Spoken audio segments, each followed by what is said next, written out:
Hey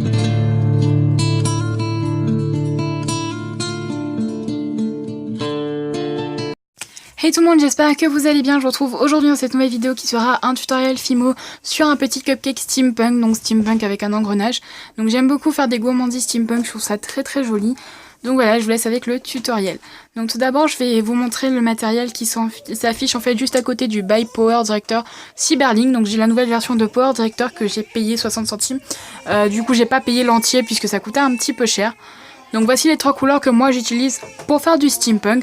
Donc du cuivre, de l'or, de l'argent et ensuite de la pâte à gâteau. Donc je vais commencer par faire un assemblage de toutes les couleurs pour avoir différentes couleurs sur ma base à cupcake. Donc c'est les couleurs que j'utilise pour la base justement. Donc voilà, vous allez juste assembler plein de petits bouts et puis ça va vous donner des couleurs à droite à gauche. Voilà, ça va faire plein de petites couleurs.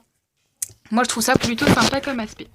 Donc ensuite vous allez mettre votre boule avec toutes les couleurs qu'il y a dessus dans votre moule base à cupcake que vous avez choisi. Donc ça peut être un en silicone. Ici c'est un moule de chez la petite épicerie. Donc c'est un moule assez rigide.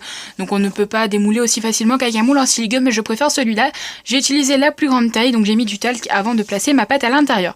Avec cet outil qui sert normalement à percer, je vais venir faire les petits marquages de la caissette. Juste avant j'ai enlevé l'excédent de pâte à l'aide d'une lame. Maintenant je vais placer une boule, donc je vais prendre une boule de couleur pâte à gâteau, donc ici c'est un nouveau modèle de pâte à gâteau que je fais, donc c'est de la vanille et de l'ocre mélangée, donc avec les quantités qu'il faut, et ça donne cette magnifique couleur. Donc j'ai fait une grosse boule, je la coupe en deux pour avoir la moitié, qui forme déjà à peu près un dôme, et ensuite je la place sur ma caissette avec des outils. Donc ici c'est une brosse de l'eau de chez DTM, je vais faire la texture, après je vais utiliser le petit outil avec les lames, enfin les pointes rigides, pour faire un peu aussi de la texture, et pour terminer je vais utiliser une brosse à dents toute simple, mais si vous n'avez qu'une brosse à dents, vous pouvez faire la texture qu'avec la brosse à dents, ça ne pose absolument pas. Pinceau de chez Faber-Castell et des pastels secs jaunes et ocre jaune, je vais venir faire un peu de couleur sur mon dôme, donc voilà, pour donner juste un peu plus de vie. Maintenant je vais utiliser un engrenage, donc le mien vient de chez Fan of Rocaille, ainsi qu'une pince coupante qui vient de chez Jen Samis, donc c'est une grosse commande, plusieurs commandes que j'ai passées sur Little Mercery. Donc j'ai fait un haul à Little Mercery que il y a déjà sur la chaîne, qu'il y aura bientôt, je ne sais pas du tout, j'ai déjà filmé mais pas encore posté, voilà.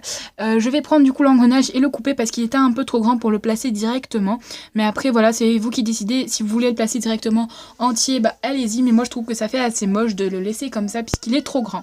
Donc je vais le placer comme je le souhaite, donc voilà, ici j'ai placé comme ça, j'enfonce bien pour qu'il tienne, et ensuite il ne vous reste plus qu'à démouler. Donc maintenant voici le résultat. Donc j'espère que ce tutoriel va vous plaire, vous aura plu. Donc je fais plein de gros bisous, n'hésitez pas vraiment à le réaliser à l'infini, selon les couleurs ça va donner différentes choses, mettez que de l'ocre et que de l'argenté, c'est vous qui voyez.